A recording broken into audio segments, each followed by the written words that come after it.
Hello dear students, very warm welcome to our YouTube channel Biogic. तो देखिए, हमने genetics की जो सीरीज चालू की थी उसमें से हमने पहला लेक्चर जो था वो इनकम्प्लीट डोमिनेंस और कोडोमिनेंस के ऊपर जो है वो डाल दिया था। अब ये जो है वो एपिस्टासिस के बारे में है बेसिकली। इसमें हम इंटरजेनिक जीन इंटरैक्शन की बात करेंगे। जो पहले लेक्चर में था हमने इंट्राजेनिक जीन इंटरैक्शन की बात की थी कि विद इन टू अलील्स, या उसे हम अलीलिक जीन इंटरैक्शन भी कहते थे। अब इंटरजेनिक जीन इंटरैक्शन मतलब कि क्या है कि the interaction between the two genes. अब ये दो जीन्स जो है वो आए या तो सेम क्रोमोसोम के ऊपर हो सकते हैं या तो फिर अलग अलग क्रोमोसोम्स के ऊपर हो सकते हैं। इसे हम इसमें इपिस्टासिस पढ़ेंगे। इपिस्टासिस की सिंपल सी डेफिनेशन अगर हम बात करें तो it is a masking of gene. Okay. इसमें बहुत सारे टाइप्स है, जिसमें से एक टाइप जो है वो हम लोग इसमें पढ़ने वाले हैं, वो है डोमिनेंट एपिस्टासिस, या उसको मास्किंग जीन एक्शन भी कहा जाता है। अब सिंपल से हम बात करेंगे कि एपिस्टैटिक जीन और हाइपोस्टैटिक जीन्स क्या होते हैं। ये वही रिलेटेड है जैसे कि डोमिनेंट अलील और रिसेसिव अलील के बारे में हमने जैसे कहा था, उस तरीके से ही है, वही हम सिंपली समझ जाएंगे। देखिए, एपिस्टैटिक जीन्स क्या होते हैं। So, when a gene or locus which suppress or mask the phenotypic expression of another gene at another locus, such gene is known as epistatic gene। देखिए यहाँ पे मैंने कहा जैसे कि जीन ए है, ये जीन जो है किसी अदर जीन का, फॉर एग्जांपल जीन बी हो सकता है या जीन सी हो सकता है, इसका अगर फिनोटाइपिक एक्सप्रेशन जो है वो मास्क कर रहा है। अभी इसका कुछ तो फिनोटाइप होगा ना। ओके। अब इसका कुछ फिनोटाइप जो है वो मास्क कर रहा है या इनहिबिट कर रहा है, हम लोग कहें मास्क कर रहा है या सप्रेस कर रहा है। इस जीन को आप कहोगे इपिस्टैटिक जीन। सिंपल सा है, जो जीन्स मास्क कर रहा है किसी और जीन का इफेक्ट, या किसी और जीन को वो सप्रेस कर रहा है, तो उसे हम कहेंगे इपिस्टैटिक जीन। सिंपल सी बात है। So epistatic is a Greek term and meaning the standing up, उसके अगेंस्ट में या उसके सामने। ओके। सो यहाँ पे जीन ए को आप कहोगे एपिस्टैटिक जीन। ओके। अब यहाँ पे बहुत सिंपल सा है कि जो जीन जिसका एक्सप्रेशन सप्रेस हो रहा है या जिसका लोकस फिनोटिपिक एक्सप्रेशन जो है वो मास्क हो रहा है, उस जीन को आप क्या कहोगे फिर? Definitely hypostatic gene. So jeans which is suppressed by the epistatic gene. Okay. Simple सा था ये। ऐसा ही लग रहा है ना, डोमिनेंट अलील और रिसेसिव अलील। डोमिनेंट अलील जो खुद को एक्सप्रेस कर रहा है और सप्रेस कर रहा है, expression of the another allele, तो उसको आपने डोमिनेंट अलील कहा था। Recessive allele, the allele which is suppressed by the dominant allele is known as recessive allele. So same वही है यहाँ पे भी। सो अ जीन और अ लोकस विच सप्रेस और mask the phenotypic expression of the another gene at another locus, such gene is known as epistatic gene। सो देखिए, hypostatic उतना ही simple सा है। The gene or locus which was suppressed by an epistatic gene was called hypostatic gene। जो suppress हो रहा है epistasis gene से, इसे हम बोलेंगे हाइपोस्टैटिक। जैसे मैंने ये कहा कि ये दोनों जीन्स जो है या तो एक क्रोमोसोम के ऊपर हो सकते हैं या तो अलग अलग क्रोमोसोम के ऊपर हो सकते हैं। चलिए, एपिस्टैटिक जीन इंटरैक्शन की अगर हम बात करते हैं तो कुछ अलग अलग इंटरैक्शन हमें देखने को मिल जाते हैं, जिसमें से आज के इस लेक्चर में हम एक देखेंगे। देखिए, ये सारे 5 है जो हम और 2 लेक्चर्स में सब कवर कर देंगे। जैसे कि अब मास्किंग जीन एक्शन जो है वो आज का है, उसे हम डोमिनेंट एपिस्टासिस भी कह सकते हैं। ओके। जो बच्चे बीएससी वगैरह को है उनको भी ये है, फर्स्ट ईयर बीएससी के जो बच्चे हैं अभी जूलॉजी में, डोमिनेंट एपिस्टासिस। देखिए, उसके रेशियोज बहुत इंपॉर्टेंट है। नॉर्मली ये डायहाइब्रिड क्रॉस ही है सारे। डायहाइब्रिड क्रॉस का जो रेशियो है वो हमें पता है कितना आता है, 9:3:3:1। सो ये सिंपल सा रेशियो हमें पता है। टोटल 16 पूरे नहीं आते, ये भी बात हमें पता है। अभी यहाँ पे जो है वो देखिए, 9:3:3:1 जो है वो रेशियो क्या है, चेंज है सब इसमें। सो इसे ही हम क्या बोलते हैं कि रेशियो जो है वो चेंज हो रहा है। क्यों? क्योंकि दो जीन्स के बीच में इंटरैक्शन हो रहा है कुछ ना कुछ। सो पहला जो हुआ डोमिनेंट एपिस्टासिस, उसका रेशियो देखिए 12:3:1। फिर रेसेसिव एपिस्टासिस है, जिसे हम सप्लीमेंट्री जीन एक्शन बोल रहे हैं, 9:3:4। फिर है आपका inhibitory gene action, so dominant and recessive interaction उसे हम बोलते हैं, 13:3। Okay, then duplicate recessive 9:7 and the duplicate dominant that is 15:1। Okay, ये हर एक चीज जो है हम विथ एग्जाम्पल जो है वो कवर करेंगे। अब देखिए पहला जो है वो हम आज देखने वाले इस वीडियो में मास्किंग जीन एक्शन या तो डोमिनेंट एपिस्टासिस, सिंपल से आप मतलब एक जो अलील है, एक जो जीन है, उसका डोमिनेंट फॉर्म जो है वो क्या करेगा, मास्क करेगा नादर जीन। देखिए when out of two genes the dominant allele, for example A, एक दिया है, of one gene mask the activity of alleles of another gene, for example B gene। सो आपके पास क्या है कि जीन ए है और दूसरा जो है वो जीन बी है। अब इस जीन ए के दो कॉपीज होंगे, दो अलील्स होंगे, इसके भी दो अलील्स होंगे।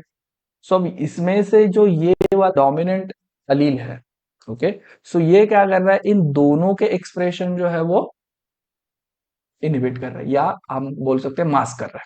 इनहिबिट बोलने से बेहतर है मास्क कर रहा है। So when out of two genes, the dominant allele, for example, A of one gene masks the activity of another gene B and express itself phenotypically, then the A gene locus said to be the epistatic।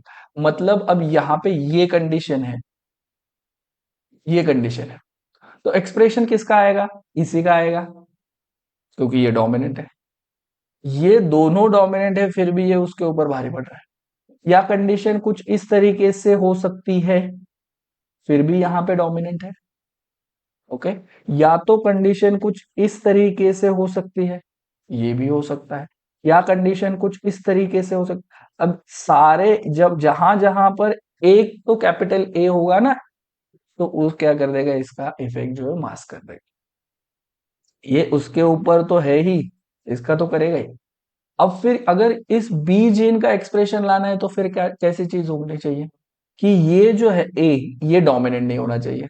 ये dominant नहीं होना चाहिए मतलब condition क्या होनी चाहिए, ये जब जीन ए उसके रेसेसिव फॉर्म में होगा तभी जाके ये क्या करेगा, एक्सप्रेस होगा। सो बी जीन जो है कुछ इस कंडीशन में एक्सप्रेस हो सकता है, या तो फिर इस कंडीशन में एक्सप्रेस हो सकता है। और अगर ये कंडीशन आई तो ये वाला जो है वो कुछ दूसरा जो फिनोटाइप है वो दे देगा, जो टोटल रेसेसिव होगा वो वाला। ठीक है, तो यही चीजें जो है वो हम लोग इस इसमें देख रहे हैं। सो कंसेप्ट समझ में आया कि डोमिनेंट क्या है, डोमिनेंट एपिस्टेसिस की एक डोमिनेंट अलील जो है जीन ए का, वो क्या कर रहा है, मास्क कर रहा है effect of mask, masking the phenotypic effect of the other gene. Okay, चलो देखिए ये वाला,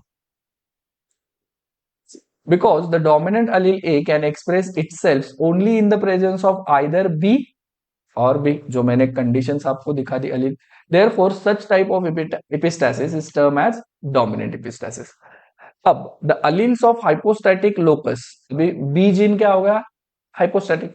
सो B will able to express, वो खुद को कब एक्सप्रेस करेगा, जब A में कंटेन्स टू रेसेसिव कॉपीज, उसके दोनों अलील्स क्या होने चाहिए, A के रेसेसिव में होंगे, तो फिर B का एक्सप्रेशन होगा।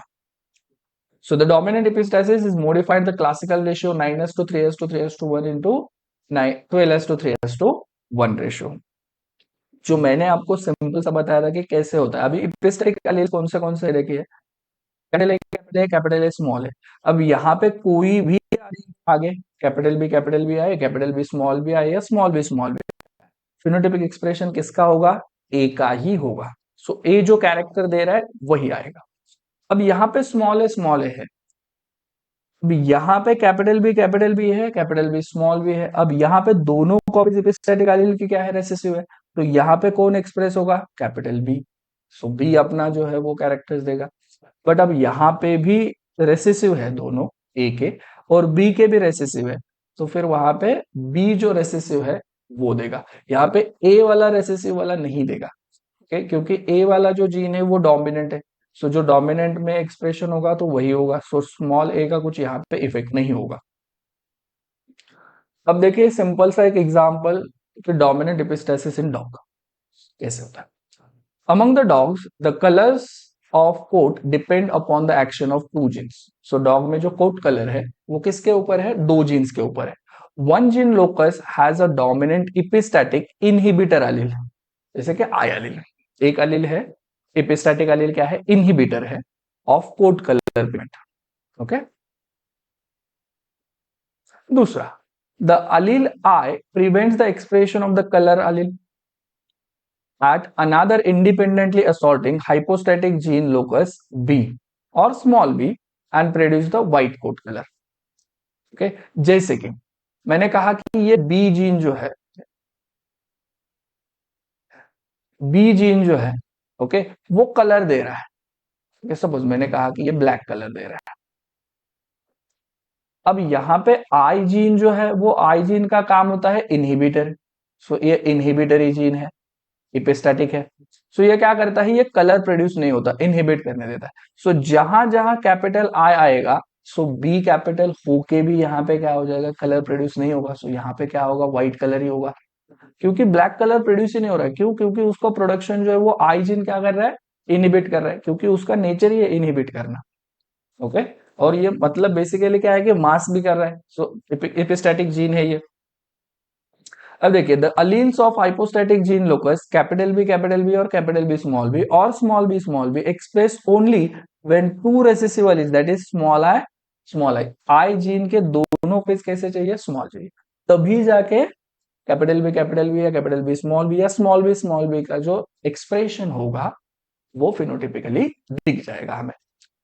occurs on the epistatic locus that is small I capital B और small y capital B produce black colour. So ये बी का जो एबिलिटी है ब्लैक कलर प्रोड्यूस करना वो हो जाएगा। अब यहाँ पे दूसरी बहुत इंपॉर्टेंट चीज है कि अब ये ब्लैक बी जो है वो ब्लैक कलर प्रोड्यूस कर रहा है, इसका जो रेसेसिव अलील्स होता है ये जो है वो ब्राउन कलर देता है। देखिए जब स्मॉल आई इसके साथ आएगा तो it produce the brown individuals. ठीक है, सो बहुत सिंपल सी बात है कि एक जीन जो है उस एक जीन का एक अलील जो है, डोमिनेंट अलील जो है वो सप्रेस कर रहा है या मास्क कर रहा है इफेक्ट ऑफ बी अलील। और यहाँ पे बेसिकली इस एग्जांपल में हमें क्या देखने को मिल रहा है कि आई जीन जो है वो इनहिबिटरी है, वो कोट कलर जो है वो डॉग में प्रोड्यूस नहीं होने दे रहा है। सो डॉग जो है वो दूसरे ब्लैक कलर के या ब्राउन कलर के तभी आ सकते हैं जब आई जीन के दोनों कॉपीज क्या हो, रेसेसिव हो। So when two such white coat colour dogs are crossed F1 white black and brown coat colours appear in 12:3:1। So white black and brown का कितना कैसे आएगा, 12:3:1। सो 12 व्हाइट आएंगे, 3 ब्लैक आएंगे और ब्राउन जो है वो एक आएगा।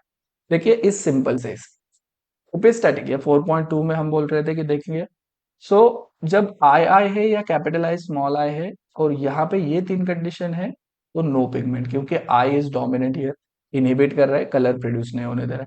सो वो ऐसे इंडिविजुअल F2 जनरेशन में 12 आएंगे। अब यहाँ पे दोनों कॉपीज रेसेसिव है, मतलब इनहिबिटरी जीन्स की कोई एक्शन होगी नहीं यहाँ पे। यहाँ पे कैपिटल बी है, यहाँ पे कैपिटल बी है, तो ये जो है वो बी जो है उसका जो कैरेक्टर है वो देगा। उसका काम क्या था कि ब्लैक कलर प्रोड्यूस करना। सो ये पिगमेंट प्रोड्यूस करेगा ब्लैक। सो ये ब्लैक इंडिविजुअल हो गए। बट अब यहाँ पे देखिए, यहाँ पे रेसेसिव है, इसका इनहिबिटर इसका भी कुछ नहीं है, बट यहाँ पे ब्लैक जीन प्रोड्यूस करने के लिए कैपिटल बी नहीं है अवेलेबल, दोनों स्मॉल बी है। तो ये स्मॉल बी जो है वो उसका कलर देगा जिसका है ब्राउन। सो ये आएगा एक। ओके, अब यहाँ पे देखिए एक व्हाइट मेल है, व्हाइट फीमेल है, दोनों जो है वो क्या है, हेट्रोजाइगस है। देखें कैसे है, हेट्रोजाइगस है, मतलब यहाँ पे कैपिटल आई, अब यहाँ पे तो व्हाइट ही आएगा क्योंकि आई कैपिटल है, और यहाँ पे भी व्हाइट ही आएगा क्योंकि आई कैपिटल है। सो इसके गैमेट जो है ये देखिए बनेंगे। ओके, सो गैमेट्स क्या बनेंगे, कैपिटल आई कैपिटल बी के साथ जा सकता है, जो हमने डायब्रिड क्रॉस देखा उसमें से स्मॉल आई कैपिटल बी के साथ साथ जा सकता है। Okay, then capital I small B के साथ जाता है, स्मॉल आई स्मॉल बी के साथ। सो दोनों तरफ जो है वो सेम बने। अब देखिए यहाँ पे अपने अपने फ्यूज करने के बाद क्या आया, ये कंडीशन देखिए, यहाँ पे दोनों आई कैपिटल है, एक भी आई कैपिटल आ गया, देखिए ये चाहिए कंडीशन, यहाँ पे फिर कुछ हो तो ये वाइट ही आएगा। ओके, जब मैं देखिए सिंपल से मैं आपको बताता हूँ, ये कंडीशन है और ये कंडीशन है। ओके, तो यहाँ पे ब्लैक आएगा, समझ में आ रहा है। अब यहाँ पे दोनों स्मॉल आए हैं, यहाँ पे कैपिटल बी हो या स्मॉल बी हो ब्लैक ही आएगा। और अगर कंडीशन ये है तो फिर ब्राउन आएगा। सो इतना ही समझना है हमें। कैपिटल है तो व्हाइट आ गया, यहाँ पे भी कैपिटल है व्हाइट, यहाँ पे एक कैपिटल है व्हाइट आ गया, यहाँ पे कैपिटल है आई जिन है इनहिबिट कर रहा है व्हाइट आ गया, यहाँ पे व्हाइट आ गया, यहाँ पे देखिए व्हाइट आ गया, यहाँ पे भी है व्हाइट, सी व्हाइट, यहाँ पे कैपिटल ए है, कैपिटल ए है। अब यहाँ पे देखिए दोनों कॉपीज क्या है, स्मॉल आई के है, बट यहाँ पे बी जीन है, कैपिटल है, डोमिनेंट है, सो वो ब्लैक कलर प्रोड्यूस करेगा। यहाँ पे देखिए दो है, पर यहाँ पे एक डोमिनेंट आ गया ना, फिर बी वाला, तो बी वाला प्रोड्यूस कर देगा ब्लैक कलर। फिर यहाँ पे सेम कंडीशन है, फिर यहाँ पे क्या है देखिए, आई डोमिनेंट आ गया, सो इसको व्हाइट आना है, स्मॉल आई है, कैपिटल ब्लैक आ गया। अब यहाँ पे कंडीशन क्या है, सारी की सारी ऑल आर रिसेसिव, सो ये आ गया ब्राउन। ठीक है, सो ये बहुत ही सिंपल क्रॉस है। ओके, कि यहाँ पे सिर्फ आपको ये समझना है कि एक डोमिनेंट अलील जो है वो दूसरा जो है इफेक्ट कम, दूसरे जीन्स का इफेक्ट जो है वो मास्क करता है। ओके, सो अगर ये रेसेसिव कर रहा होता तो फिर उसको आप बोलेंगे रेसेसिव इपिस्टासिस। ये डोमिनेंट अलील कर रहा है, इसके लिए आप बोल रहे हो डोमिनेंट इपिस्टासिस। बहुत ही सिंपल है ना। सो इसका जो रेशियो है वो रेशियो आता है 12:3:1। सो 12 क्या आएंगे, वाइट आएंगे, जितने आप काउंट करोगे, सो ये 4, 5, 6, 7, 8, 9, 10, देन 11 एंड 12। तीन कौन से आ गए, 1, 2 और ये 3 ब्लैक, और एक आ गया ब्राउन। सो डोमिनेंट एपिस्टासिस जो होगा वो आपका 12:3:1 रेशियो देगा आप। सो ये देखिए, ये डॉग्स कलर जो है कुछ इस तरीके से, सो ये हो गया डोमिनेंट। किस लिए आया ये, हाइजीन की वजह से। ये इसमें कंडीशन आपको पता ही है, ये वाली होगी। ओके, इसमें कंडीशन जो है वो या तो ये हो सकती है या तो ये हो सकती है। ठीक है, इन दोनों में से एक हो सकती है, तभी ये ब्लैक आ सकता है, अदरवाइज नहीं। और ये कुछ भी कंडीशन हो, सिर्फ एक ऐसी चीज होनी चाहिए, बाकी आगे कुछ भी हो, एक कैपिटल आई होना चाहिए। ओके, सो ये था डोमिनेंट एपिस्टासिस। ठीक है, सो और दो वीडियोस बनेंगे इस टॉपिक के ऊपर, फिर ये जो एपिस्टैटिक्स या जीन इंटरेक्शन का जो चैप्टर है वो यहाँ पे खत्म हो जाएगा। ओके, सो अभी तक आप चैनल पे नए हो, अभी तक आपने चैनल को सब्सक्राइब नहीं किया है, तो जल्द से जल्द चैनल को सब्सक्राइब कर दीजिए। अगर आपको किसी और वीडियोस की ज़रूरत है तो प्लीज़ कमेंट्स कर लीजिए, मैं जो है वो शॉर्ट वीडियो ऐसे ही आपके लिए लाता रहूँगा। Thank you very much.